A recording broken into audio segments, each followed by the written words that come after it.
जैसे कि बहुत सारे लोग हैं वो काफ़ी परेशान हो गए हैं इस बात को लेकर कि जिस तरह 38,700 पाउंड जो है उन्होंने रख दिया स्किल वर्कर वीज़ा के लिए, तो PSW में क्या करेंगे। तो PSW में डिफरेंट जॉब्स अप्लाई कर रहे हैं, लेकिन उन्होंने अब थ्रेशोल्ड जो पर ईयर है वो इतना रख दिया कि काफ़ी मुश्किलात का सामना लोगों को पेश करना पड़ रहा है। तो इस बारे में मैं ये कहना चलूँगा, देखें कि जहाँ अल्लाह ताला आपको यहाँ पर लेकर आया तो आगे भी लेकर जाएगा, इस बात का यकीन रखें।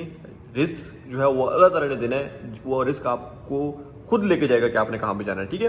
तो लेकिन अपनी अपनी जो है ना रिसर्च आपने लाजमी रखनी है कि भाई आपने इन फ्यूचर करना क्या है, आने वाले कितना टाइम आपका PSW का रह गया है। मैं आपको बताता चलूँ कि अगर आपके PSW को मैं जो रिकमेंड करता हूँ, ठीक है, अगर आपके PSW को 6 मंथ रह गए हैं तो आप एक यूरोप का वीज़ा लगाएं और आपने PSW में कमाना है, टाइट होके पैसे जमा करने हैं ज़बरदस्त होके, ठीक है। पहली बात आपको ये बताता चलूँ, उसको आपने जो है ना फैमिली में बैक पाकिस्तान में या इंडिया में या बांग्लादेश में इतने सारे पैसे नहीं भेजने, आपने सिर्फ जो ज़रूरत के हैं वो भेजने हैं, बाकी अपने पास रखना है।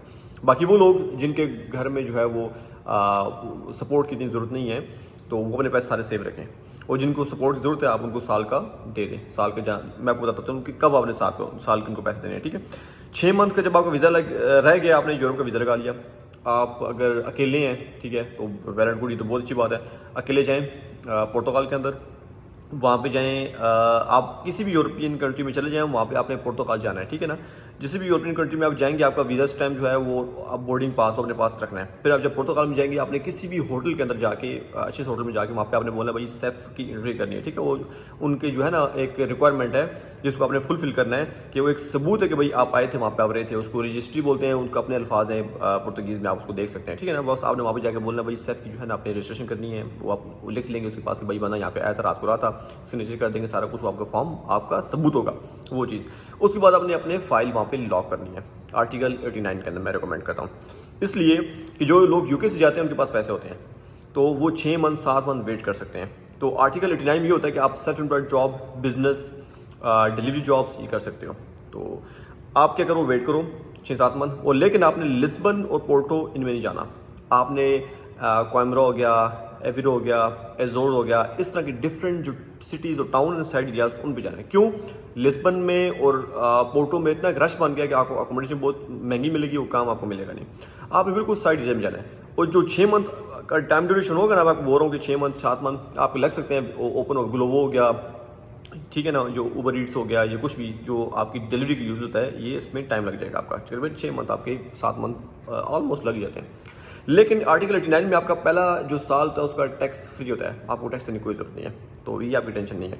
आपने जाते ही 3 मंथ अपना लैंग्वेज स्कूल में जाकर लैंग्वेज सीखनी है। पहले आप लैंग्वेज सीखें जब तक आपका वो आ नहीं जाता। आपके पास पैसे हैं, आप वहाँ से 500 यूरो आपका महीने का खर्चा आराम से, कौन से अकेले बंदे हैं, ठीक है, आप उसको एक्सपेंड करें।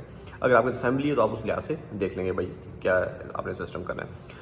तो बाकी आपने जब आपका डिलीवरी का काम शुरू हो जाएगा, आप डिलीवरी करना स्टार्ट कर देंगे, तो आप वहीं से जो डिलीवरी वाले हैं वो क्या करते हैं, वो आपका खुद ही टैक्स पे करेंगे। मैंने देखे हैं, काफ़ी लोग देखे हैं जो 800 से लेके 1500 यूरो तक भी कमा रहे हैं, ठीक है। 70-80 यूरो आप वो पर डे कमा रहे हैं। तो लेकिन अगर चलो फिर भी आप कर लो 50 यूरो, लेकिन फिर भी आप कमा लोगे 50 यूरो से ऊपर निकाल लोगे। तो बाकी मैं आपको पता चलूँ कि आपने कोशिश करना है जो यहाँ पे आप टाइम ड्यूरेशन गुजारेंगे उसमें आपने कम से कम ड्राइविंग लाइसेंस यूके का मस्ट करना है, वो आपको बहुत काम आएगा वहाँ पे। और अगर आपका पाकिस्तानी लाइसेंस पुराना है तो वो भी आप रख लें पास। जो आप जब वहाँ पे पुर्तगाल में आप जाएंगे तो आपने जब आपको पहले TRC मिलेगी, चाहे साल लगे चाहे 1.5 साल लगे, जिस तरह एमा चल रही है फिलहाल, वो कह रही है भाई हम फास्ट प्रोसेस करेंगे, उस लिहाज से जितना भी टाइम ड्यूरेशन लगे, मैं टाइम ड्यूरेशन नहीं यहाँ पे रखूँगा। तो वैसे मोस्टली एवरेज जो लग रहा है अभी तक वो 1.5 से 2 साल लग रहा है। जब आपको TRC मिल जाए तो आप अपनी TRC जब आपको मिल गई है तो आप अपना ड्राइविंग लाइसेंस पाकिस्तानी कन्वर्ट करा सकते हैं। अगर वो 3 साल पुराना है तो आप उसको utilize as a TVD driver कर सकते हैं। आपके पास जो यूके से आप पैसे लेके गए हैं, फॉर एग्जाम्पल किसी के पास 15,000 होगा, किसी के पास 25, ठीक है ना, उस लिहाज से आप वहाँ पे गाड़ी ले लें अपनी। अगर आप कंपनी बना के खुद उसमें गाड़ी चलाते हैं वो और अच्छी बात है, या किसी से लगाती हैं, आपकी मर्जी है। आपने अपनी वहाँ पे टैक्सी चलानी है और आराम सुकून से आप जो है ना 70 यूरो, 80 यूरो, 90 यूरो, 100 यूरो कमा लेंगे। मैंने लड़कों से, काफ़ी लड़कों से वहाँ पूछा है जो खा पी के सब कुछ करके 800-900 यूरो बचा लेते हैं आराम सुकून से। मतलब वो सीज़न जो मतलब समझ लो कि वो जो सीज़न नहीं है, जो एक नॉन सीज़न जो ड्यूरेशन है उसमें मैं आपको बता रहा हूँ। अगर सीज़न आपका है वहाँ पे तो जिस तरह वहाँ पे काफ़ी आपको पता है लोग जो है ट्रैवल करते हैं, घूमते फिरते हैं, तो उसमें तो आप अच्छे पैसे बना सकते हो। तो बाकी ये चीज़ें हैं, ये एक रोड मैप है जो मैं चाह रहा था कि भाई मैं आप लोगों को बताऊं। इसके बारे में आप खुद भी रिसर्च कर सकते हैं। जो मैंने चीज़ें बताई हैं, लाजमी बात है आप किसी भी वीडियोस देखें उसको रिसर्च लाजमी करें। आर्टिकल 89 है, आप इसके बारे में सर्च करें, देखें, जो चीज़ें बताई हैं इसको वेरीफाई करें, ठीक है। और फिर अगर आपको समझ में आती है ये बात तो इसको आप लेकर चलें। ये सारी चीज़ें जो मैं आपको बता रहा हूँ ये मैंने खुद अपनी एक रिसर्च पे बेस बनाई है, ठीक है। वहाँ पे आपको लोग एजेंट बोलेंगे आर्टिकल 88, लेकिन नहीं, आर्टिकल 89। 88 क्या है इसके बारे में आप सर्च कर लीजिएगा। वो सिर्फ वो है कि भाई आप किसी के अंडर काम करके टैक्स पे करोगे, वो बड़ी ज़लालत है। तो यूके वालों को मैं रिकमेंड नहीं करता हूँ। बाकी दुआ में याद रखें, अपना ख्याल रखें। अल्लाह हाफिज़।